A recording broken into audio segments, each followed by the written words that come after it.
Death के बाद ना तो जिन्ना के लेवल का कोई पावरफुल नेता आया और ना ही मिलिट्री ने आने दिया, क्योंकि जो टेम्परेरी कंट्रोल मिला था पाकिस्तान की आर्मी को वो काफी एंजॉय कर रही थी। पाकिस्तान आर्मी को इस टेम्परेरी कंट्रोल की ऐसी आदत लगी कि उसके बाद 29 पीएम बने।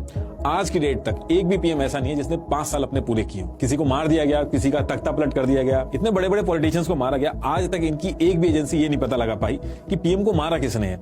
इमरान खान जो थे, इनको रैली में गोली मार दी गई, ये आज तक नहीं पकड़ पाए कि गोली चलाई किसने। बिना किसी बड़े हाथ के ऐसा पॉसिबल ही नहीं हो सकता कि किसी के बारे में पता ही नहीं चल रहा कि इनके पीएम्स को मार कौन रहा है, इनके बड़े बड़े नेताओं को मार कौन रहा है। कुछ केसेस में तो लॉ को अमेंड किया गया ताकि जो पूरा कंट्रोल है वो पाकिस्तान की आर्मी के हाथ में आ जाए। पाकिस्तान आर्मी ने 1947 के बाद आधे से ज्यादा टाइम पाकिस्तान को रूल किया है और इनके पास सिक्योरिटी और फॉरेन पॉलिसी में बहुत ज्यादा पावर है।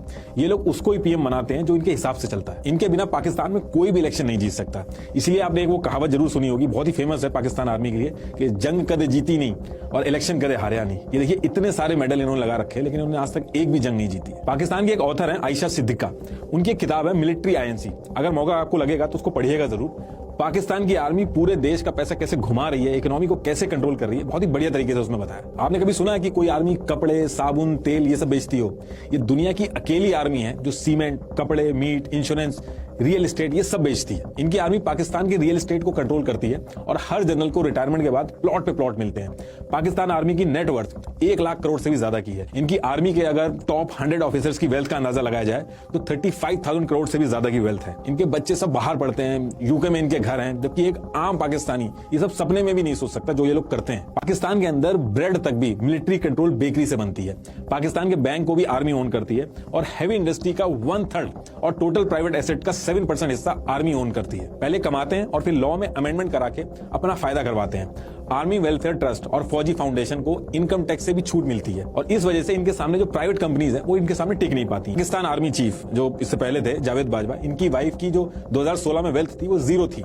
जब जनरल साहब रिटायर हुए तो उनकी वाइफ की वेल्थ 220 करोड़ हो गई।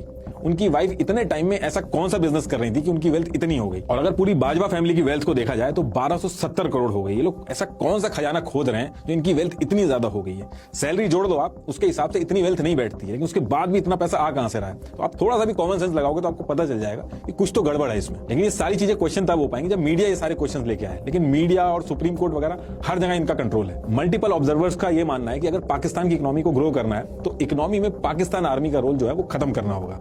लेकिन इस डायरेक्शन में अगर कोई छोटा सा भी एफर्ट होता है तो उसको वहीं पे फेल कर दिया जाता है, उसको वहीं रोक दिया जाता है, क्योंकि इसकी वजह से पाकिस्तानी बिजनेसेस ग्लोबली कंपटीशन में नहीं आ पा रहे हैं और इनका जितना भी प्रॉफिट होता है वो सारा आर्मी के जनरल्स, रिटायर्ड जनरल्स को ट्रांसफर होता रहता है। पाकिस्तान आर्मी पाकिस्तान की सबसे बड़े रियल एस्टेट डेवलपर है। इनके पास 50 से ज्यादा हाउसिंग प्रोजेक्ट हैं, जिसमें इस्लामाबाद में 16,000 एकड़, कराची में 12,000 एकड़ की जमीन है जो इनको पाकिस्तान गवर्नमेंट से फ्री ऑफ कॉस्ट में मिली। जिन्ना की डेथ के बाद ना तो जिन्ना के लेवल का कोई पावरफुल नेता आया और ना ही मिलिट्री ने आने दी।